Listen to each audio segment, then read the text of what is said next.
السلام علیکم، میں ہوں ساجد علی امیر۔ آپ دیکھ رہے ہیں میرا channel Gulshan Urdu. My dear well wisher, آج ہم اردو میں اسلامی ادب کی تحریک پڑھیں گے۔ میری آپ سے گزارش ہے کہ اگر آپ نے میرا چینل سبسکرائب نہیں کیا، اس کو سبسکرائب کر لیں اور ویڈیو کو آخر تک مکمل دیکھیں۔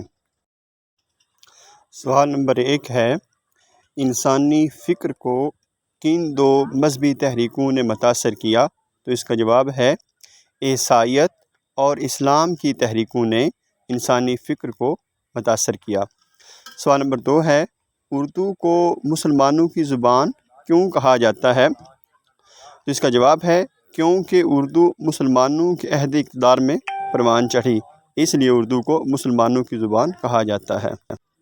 سوال نمبر 3 ہے، آزادی کے بعد ترقی پسند تحریک نے کیا نعرہ بلند کیا؟ تو اس کا جواب ہے ادب برائے انقلاب۔ سوال نمبر 4 ہے، اسلامی ادب کی تحریک کس کا مقالہ ہے؟ تو اس کا جواب ہے فروغ احمد۔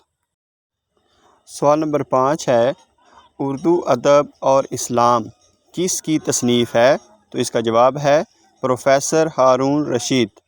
سوال نمبر 6 ہے، تحریک ادب اسلامی کی ادبی جہت کس کے نظریات پر قائم ہے؟ اس کا جواب ہے مولانا مودودی رحمۃ اللہ علیہ۔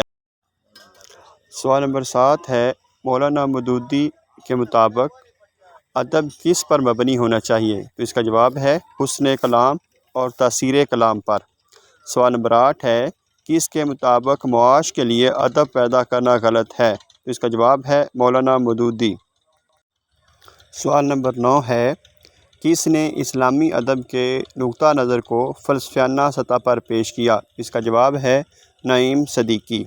سوال نمبر 10 ہے، تحریک ادب اسلامی کے 2 شعراء کے نام بتائیے۔ اس کا جواب ہے نعیم صدیقی اور ماہر القادری۔